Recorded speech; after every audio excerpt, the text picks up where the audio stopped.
नमस्कार दोस्तों। आज हम चर्चा करेंगे अपने पाप और पुण्य के कर्मों पर।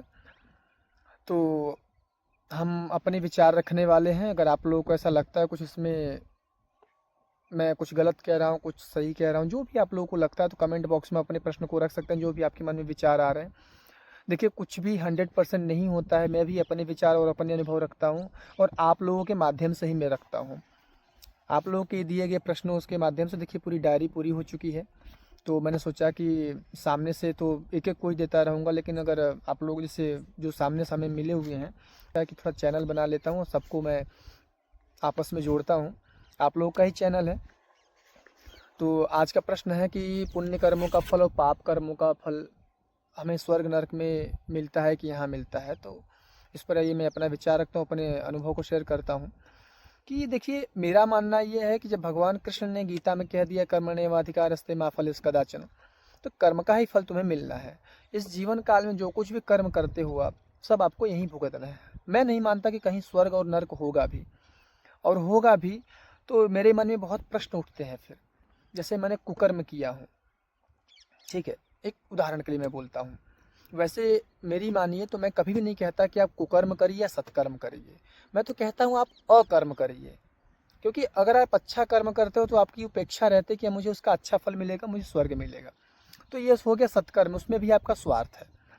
अगर आपने कुकर्म किया तो उसका भी आपको बुरा फल मिलने वाला है। तो मैं कहता हूँ अकर्म करिए, आप कर्म करिए लोगों की भलाई के लिए, लेकिन उपेक्षाएं कुछ मत रखिए। किसका, मुझे स्वर्ग चाहिए कि नरक चाहिए। मैं तो कहता हूँ परमात्मा से आपका डिमांड यही होना चाहिए कि प्रभु मुझे कुछ भी नहीं चाहिए, मोक्ष भी नहीं चाहिए। आप इस स्थिति तक पहुँचिए। तो हम चर्चा करने वाले थे हमारे कर्मों की सजा का।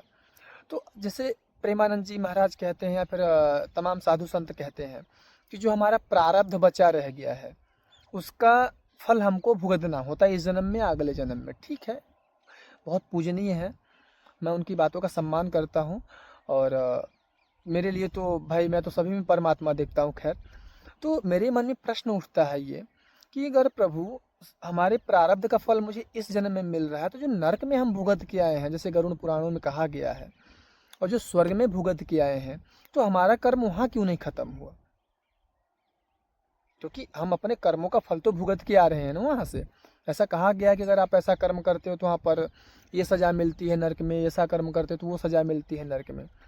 और भगवान कृष्ण ही गीता में कहते हैं कि आत्मा को न जलाया जा सकता है, न दफना मतलब न जलाया जा सकता है, न सुखाया जा सकता है। जो भी उनके श्लोक है, मुझे उस पर अभी हम चर्चा नहीं करना चाहेंगे, बस उदाहरण के लिए मैं आपको बता रहा हूँ। खैर, उस पर अगर किसी को कुछ जानकारी चाहिए तो कमेंट में डाल दो। मैं कोशिश करूँगा कि अपना नंबर डाल देता हूँ, तो उस पर भी आप लोग व्हाट्सअप कर सकते हो।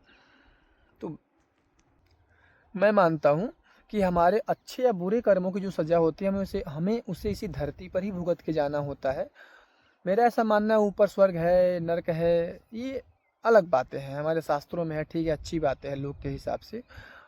लेकिन मेरा जो मानना है, अगर ऐसा नहीं है, अगर कोई इस बात का विरोध करता है कि नहीं वहाँ ऊपर स्वर्ग और नर्क है, हमें वहाँ दंड दिया जाता है, तो फिर प्रारब्ध हमारा बचता कहाँ से है? फिर तो हमारा प्रारब्ध नष्ट हो जाना चाहिए। हमारे कर्तव्यों की सजा तो हमें मिल गई ना। कुछ यहाँ भुगत दे, कुछ नर्क और स्वर्ग में जाके भुगत लिए, फिर हमारा जन्म क्यों हो रहा है यहाँ पर? हिसाब वहीं बराबर हो जाना चाहिए। और मैं अगर शास्त्रों की बात करूँ तो शास्त्रों के अनुसार ही कहा गया है, वीर भोग्यम वसुंधरा, कि वीर ही धरती पर भोग करते हैं। रावण को ही देख लो, वीर था। कंस को देख लो, सुख भोग गया। मृत्यु को तो सभी को प्राप्त होना है, कर्तव्य तो आपको करना पड़ेगा। जो मिला है उसका आनंद लो, और आनंद की प्राप्ति की ओर बढ़ो। मेरा ये खुद का मानना है। क्योंकि मैं मानता हूँ अगर आप यहाँ सुख या दुख का अनुभव नहीं कर पाए हैं तो आपके लिए ऊपर भी कुछ भी नहीं है। तो सुख जितना हो सके प्राप्त करो। शरीर को, आपकी आत्मा को सुख की मेरे हिसाब से आपकी आत्मा को सुख की ज़्यादा आदत होनी चाहिए। क्योंकि जो चीज़ें आप यहाँ ज़्यादा भोगोगे वहाँ पर ऊपर भी आपको वही मिलने वाला है। और मुझे ऐसा लगता है कि जो धरती पर सुख नहीं भोग पा रहा है उसके लिए वहाँ भी कुछ भी नहीं है। अगर हम रावण की, कंस की, या फिर तमाम ऐसे राक्षसों की बात करें जो यहाँ पर राज्य भी किए अच्छे से और उस स्वर्ग को भी पधारे हैं, उनको मोक्ष भी मिला है। अगर ऐसा आप कहते हो, उसका विरोध करते हो नहीं, ये गलत बात है, तो मैं कहता हूँ कि आपके शास्त्रों के अनुसार ही, जैसे हम कहते हैं कि हम इस तीर्थ पर गए, उस तीर्थ पर गए, तो वहाँ की हर जगह की अपनी एक महिमा होती है। हम वहाँ का सुख दुख सब पढ़ के आते हैं कि भाई अगर यहाँ पर एक बार आप आ गए तो आपको मोक्ष की प्राप्ति होगी। ठीक है, वो अलग मुद्दा है, उस पर हम कभी और चर्चा करेंगे। लेकिन मैं ये मानता हूँ जो भगवान के हाथ से स्वयं मारा गया हो, श्री रावण, कंस, तो उनको मोक्ष की प्राप्ति नहीं हो सकती है। फिर उनका तो स्वर्ग नरक जाना ही कैंसिल हो गया। और उन्होंने अपने जन्म में बहुत बुरे कर्म किए हैं, ऐसा सुनने में आता है। हम मानते भी हैं भाई, समाज के हिसाब से उन्होंने बहुत गलत किया है। तो फिर उनके कर्मों का क्या होगा? अगर उन्होंने कुकर्म किया, वो कब भुग देंगे उस चीज़ का? अगर मृत्यु से ही सिर्फ सारा कर्मों का भुगदंड हो जाता है, तो फिर हम भी तो मर जाते हैं एक दिन। तो हमारे लिए स्वर्ग और नर्क क्यों है?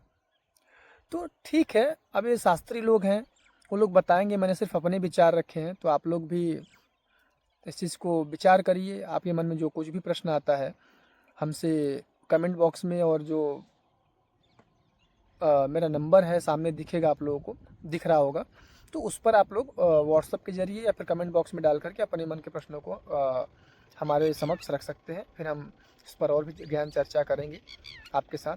चलिए मिलते हैं नेक्स्ट वीडियो में, तब तक के लिए नमस्कार।